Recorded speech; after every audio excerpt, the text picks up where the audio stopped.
Good morning and welcome to another Seize the Day.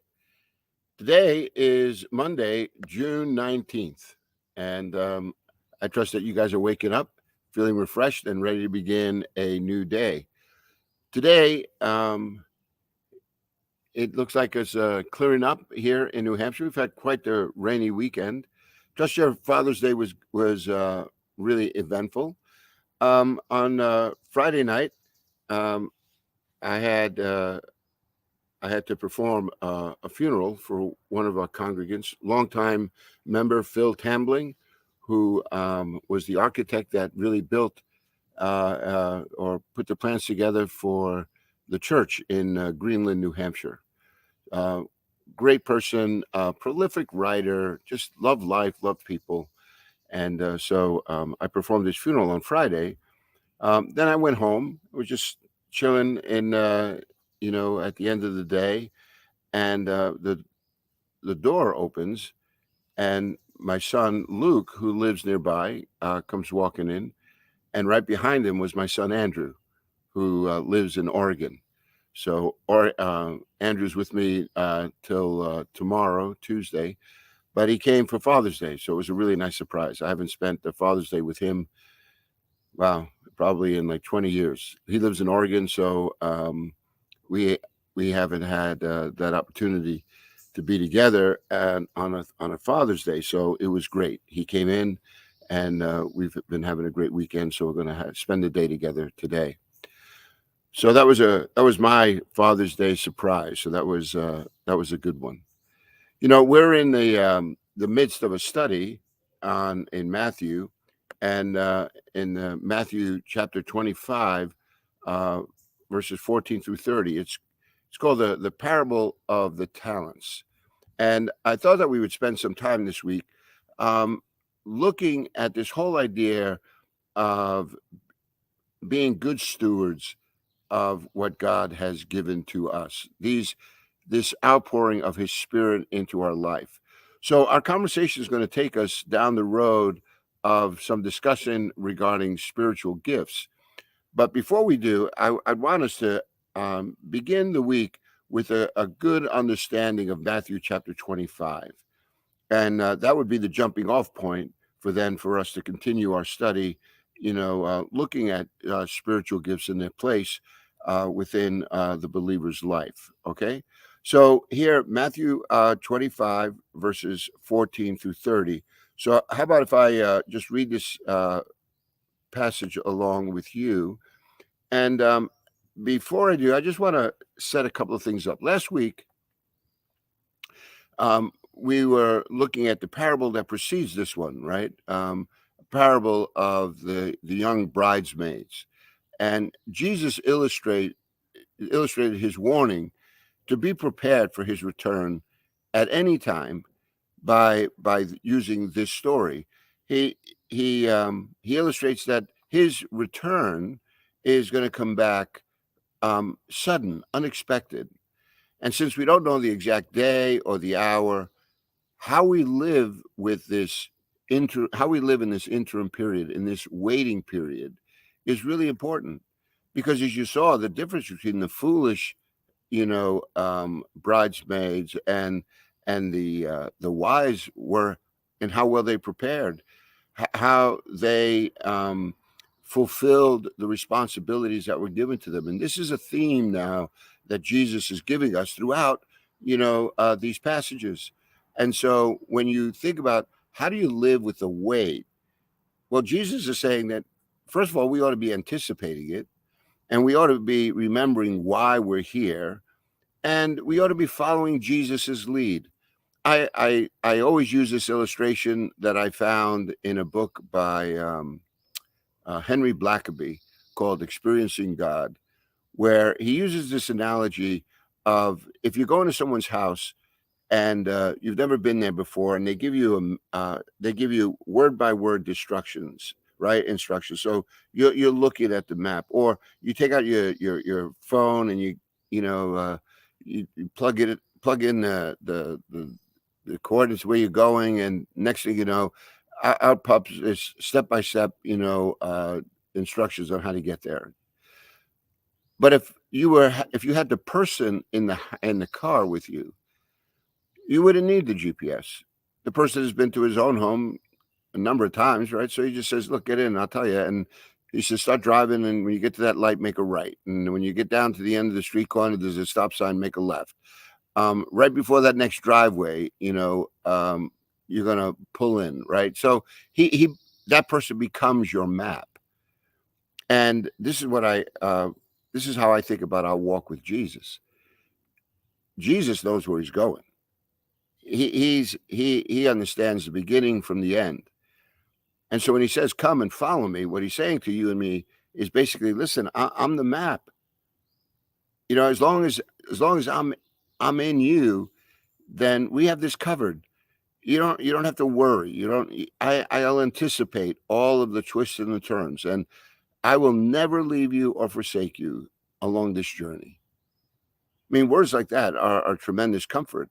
Now, there are sometimes that it it could feel a little scary, and that's when we have to exercise faith, right, and trust that we begin to just rely on His word, and so you're traveling along, and now you're anticipating. All right, Lord, I'm feeling a little anxious right now, and what does He say? Be anxious for nothing, but in everything with prayer or petition, let your request be made known. And God promises a peace that passes all understanding. You know, sometimes for a reason or another, you might have a disturbing dream. You wake up feeling a little anxious. I had one of those last night, right? I'm just laying in bed. I think it's maybe I just ate too much, ate too late. I'm not used to, I've been trying to regulate my diet a little bit. So I think I ate a little bit more than I was supposed to. And my stomach is bothering me. I just felt so restless that I woke up at like about 12:30 in the morning, and then went up to my study, stayed there for a couple of hours, and was working, on next week's messaging. And went to bed about 2:30 this morning, and then got up for Seize the Day. It might be the same for you. Like every once in a while, you just can't sleep for one reason or another. And those are really good times. I have found I just bring some clarity instead of allowing that, anxiousness to overtake me. I just redirect my mind. I start thinking on those things that are good and true and pure, lovely, excellent, praiseworthy. That's where I want to put my attention. That's where I want to put my focus. And sure enough, I have never experienced a time when God has not met me in those moments, and I could feel that tension beginning to just be removed. So this whole idea of living in this waiting period, it's saying, listen, on one hand, you have to anticipate it. On the other, never forget why we are here. Don't forget why we're here. We're here to be the salt of the earth, the light of the world. We're here to give testimony to this hope that lies within us. And as we remember why we're here, all we have to do is follow Jesus's lead, and we'll arrive safely at our destination. So, if that was what last week was all about, and we begin today looking at another parable, describing really that same kind of theme about how do you live with this weight, or more appropriately, what does God expect from His disciples, especially in His absence, within this waiting period of His second return. What does Jesus expect from us?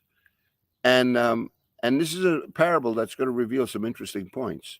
So if you turn to Matthew chapter 25, verses 14 through 30, when I read this parable for you, it says, "Again, it will be like a man going on a journey who called his servants and entrusted his property to them. To one he gave 5 talents of money, to another 2 talents, and to another 1 talent, each according to his ability. And then he went on his journey. The man who had received the 5 talents went at once and put his money to work and gained 5 more. So also the one with the 2 talents gained 2 more. But the man who had received the 1 talent went off, dug a hole in the ground, and hid his master's money. After a long time, the master of those servants returned and settled accounts with him. The man who had received the 5 talents brought the other 5. Master, he said, you entrusted me with 5 talents. See, I have gained 5 more. His master replied, well done, good and faithful servant. You have been faithful with a few things. I will put you in charge of many things. Come and share your master's happiness. The man with the 2 talents also came. Master, he said, you entrusted me with 2 talents. See, I have gained 2 more. His master replied, well done, good and faithful servant. You've been faithful with a few things. I'll put you in charge of many things. Come and share your master's happiness. Then the man who had received the 1 talent came. Master, he said, I knew that you were a hard man, harvesting where you have not sown and gathering where you have not scattered seed. So I was afraid and went out and hid your talent in the ground.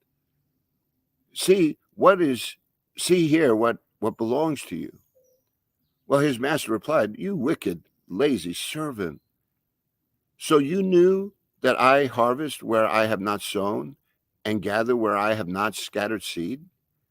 Well, then you should have put my money on deposit with the bankers so that when I returned, I would have received it back with interest. Take the talent from him and give it to the one who has 10 talents. For everyone who has will be given more, and he will have an abundance. Whoever does not have, even what he has will be taken from him.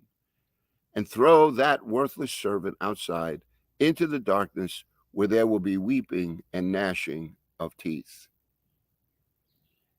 You know, there seemed to be this sense of expectation, doesn't there? There is this this place where when the master returns, and he begins to settle accounts, there seems to not have been an understanding amongst all of his servants. The delay experienced in his coming caused them to lose, that one servant to lose some confidence and focus. And so here Jesus in the passages is offering us another perspective. Jesus is starting to speak into our life so we become a little bit more strengthened in our resolve. And we begin to attempt some great things for God and to expect great things from God. So what is it that God expects from his disciples in his absence? As you heard me read this story, what are some of the conclusions that you're drawing? Because again, Jesus is speaking this to his disciples on the eve of his departure. In a matter of 2 days, the Passover is going to be upon them. It's going to be during that period of time that Jesus will be condemned. He will be handed over to the Gentiles. There, the Romans will mock him. He will be flogged and he will be crucified. And then the 3rd day, he will rise from the dead as he promised. So this is coming to the end. And these are serious conversations that Jesus is having with his disciples. The familiarity of a story, it just kind of draws you in. But don't forget, like this is at the end of Jesus's life. He's not just having conversation. He really wants his disciples to understand something about what is going to happen at his coming. Wants them to be ready for that day. There's a whole lot of Old Testament, precedent for this. You read in Daniel chapter 7, right? For instance, a text that's going to be used in the next story that we're going to read here in Matthew 25 about the separation of the sheep and the goats, right? But in today's story, I want us to just get the setting here once again. So why don't we just walk through this a little bit slower and come out with some answers for this question about what does Jesus expect from his disciples in his absence? Well, you notice here again in verse 14, it says, again, it will be like. Once more, Jesus offers a parable to illustrate his second coming, when the kingdom of heaven will be realized in all of its fullness. And because that's how it started here in Matthew 25, chapter 25, verse 1, when he says, at that time, the kingdom of heaven will be like. So Jesus is giving them a heads up, saying, look, the coming of God's kingdom is going to come suddenly, unexpectedly, like a thief in the night. You want to be ready, like those wise bridesmaids who had this oil. And now he's saying the same thing. Listen, again, I'm going to tell you about this owner who went on a journey, and he was leaving for an undisclosed period of time. Only as he was leaving, notice here in verses 14 and 15, it says that he entrusts his property to his servants. He says he gave them each talents. He gave them money, right? This is what it says. To them, he gave them 5 talents of money, or 2 talents, 1. So that there were differing amounts. But here, the talent, it was the highest known denomination of currency in the ancient Roman Empire. The talent, in its original usage, meant a large sum of money. Strictly speaking, it was a word that was used for a weight when they would weigh precious metals like gold and silver. So, how much was in a talent? Well, a number of commentators speak about the talent representing, for instance, what a laborer might hope to earn in half of a lifetime. Think about that. An average worker, what he would earn in half of his lifetime is what a talent represented. So that even 1 talent is like a small fortune, and 5 is an extraordinarily large capital to trade with. But I want you to notice here, when you hear the word talent, what do you normally think about? Don't you think about in this idea of talent, you might start thinking of aptitude, right? Ability. Oh, he's talented. He has a huge business acumen, or she's a talented surgeon, right? She's a great lawyer.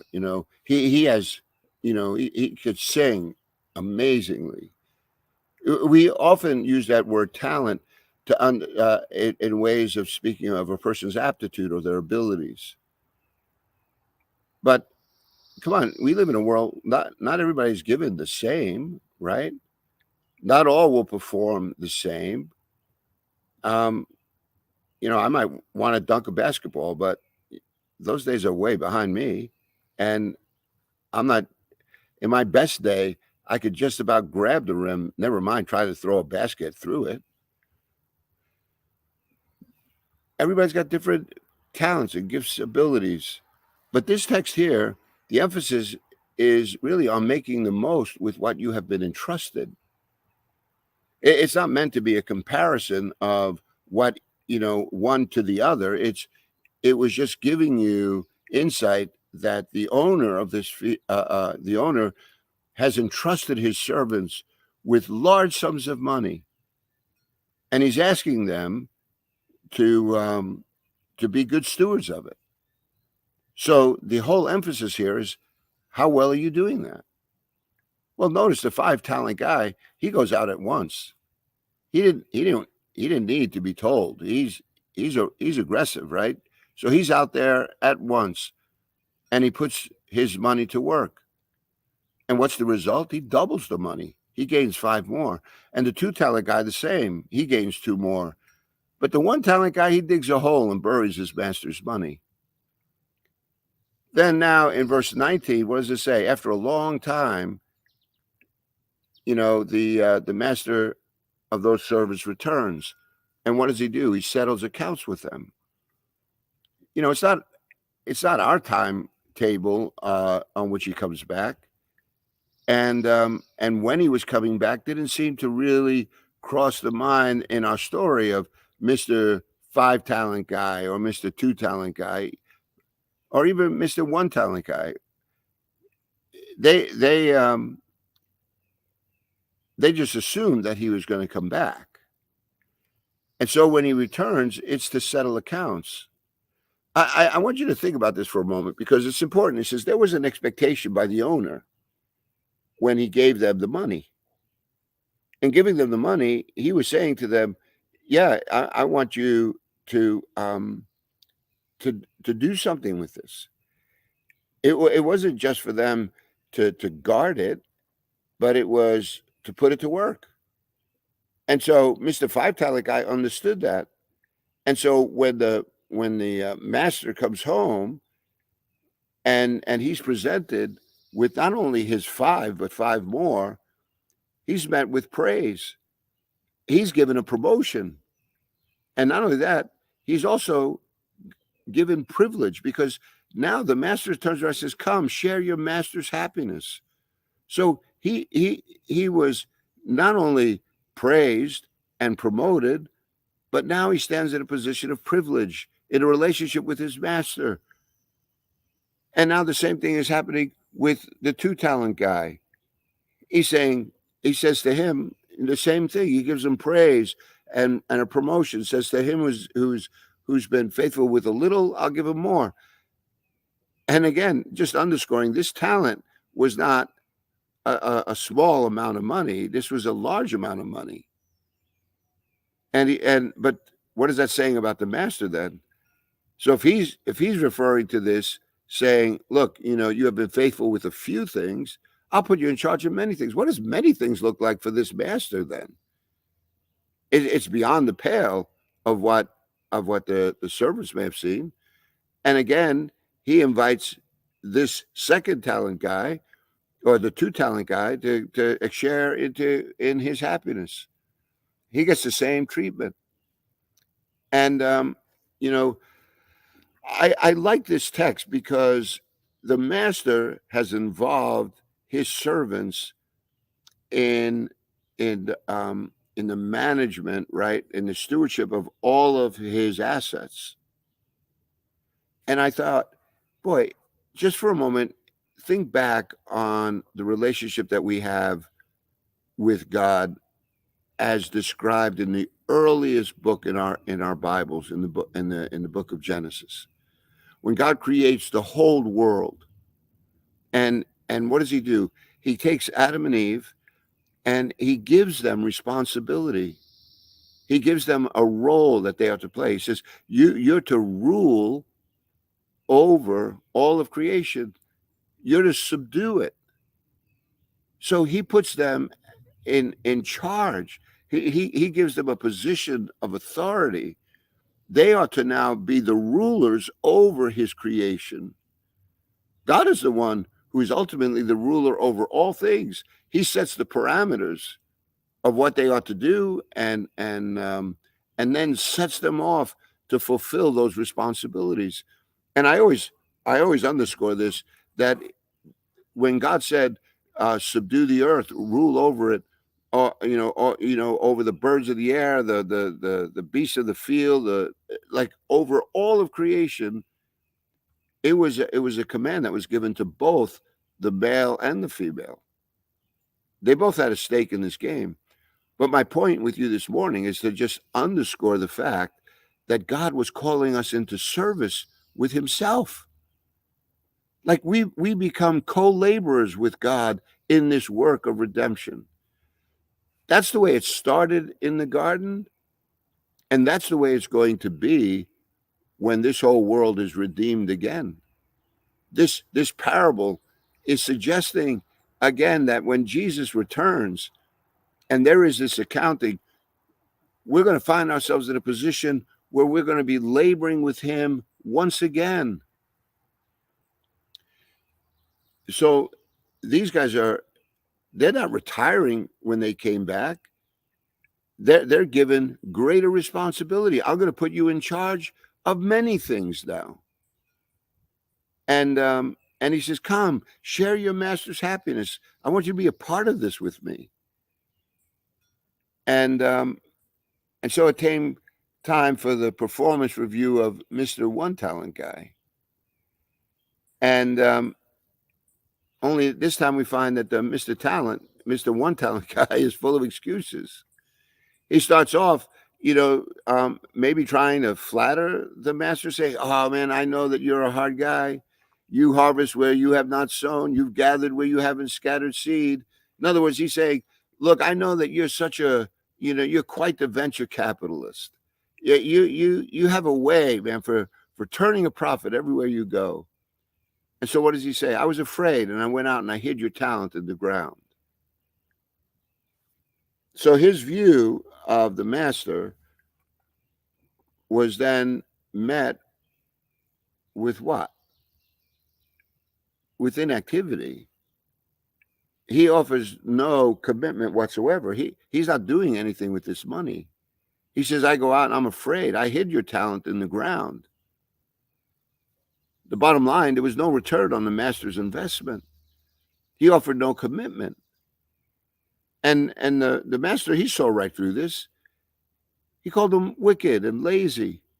That word lazy, it speaks of someone who hesitates or holds back. It could be because of fear or uncertainty. But here we find it being translated as lazy. But the sense is that he didn't want to, there was no risk. There was no personal engagement. I'm just going to play it safe. I'm going to do nothing. Meanwhile, he's still, in charge of the resources of his servant. So he's still living life, on the receiving end of the blessings of being a part of his master's, enterprise. He didn't stop taking any of that, but he didn't even bother to make the least effort, which is what the master says. He says, "Hey, you could have put the money in the bank and I could have gotten a profit." But he didn't want to lose the money. But here's the thing. He didn't lose the money, but there was no increase to the money. Right? Like, think about this story a little bit more precise here, because when the master came back, he gave him back what he was entrusted with. It wasn't like he went out and spent it all. It wasn't like he gambled it away. It wasn't like he was negligent in the sense that he wasn't careful to make sure that the master would have his talent returned to him. So why would the master be so upset? See, this is where I think we come back to the real thrust of this whole passage, and that is that Mr. One Talent guy, it didn't seem like that message sunk in. He was expected to do something with that resource, and he produced no fruit. And so consequently, no fruit, and so he receives the disdain of the master. See, at the end of the day, when you read this story, I think there are three things that we need to be mindful of. First, that we have to be good stewards of God's resources. The servants bear the responsibility for putting their master's resources to work. And it's in the discharge of their responsibility that they are recognized and rewarded. It's not so much the amount, it's about the effort that they put in. Because you notice that Mr. Two Talent guy got the same praise and promotion as Mr. Five Talent guy.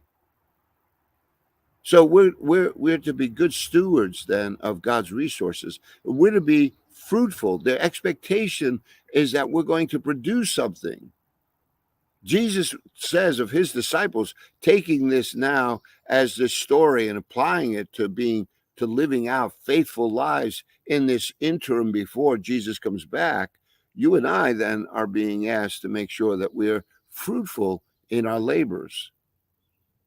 God wants a return on the investment that he has placed in you, because that faithfulness, that fruitfulness is a mark of true faith. What's the bottom line here? You notice that while the Mr. Five and Two Talent guy they are invited to share the happiness of the master. The others are escorted out. They are found to be faithless, not faithful. So how engaged are you in his business? Are you living with that awareness that God is looking for a return on the investment that he has placed in you? When God comes back, what are you going to offer him? See, that's what this passage is really all about. And so I just encourage you, as you read through this passage, to recognize that he's got great plans for us. He wants us to thrive. The gifting that he's placed in your life is for a good reason. So just lean into that and seize the days that God has put before us. And you'll find that he is good all the time. My friends, thank you so much for joining me on Monday, June 19th. I hope an overview of this passage is helpful for you. And I look forward to spending some time again with you tomorrow as we continue our study. And we'll look a little closer at these resources that God has placed within us. So, my friends, God bless you. Lord willing, we'll spend some more time tomorrow. God bless.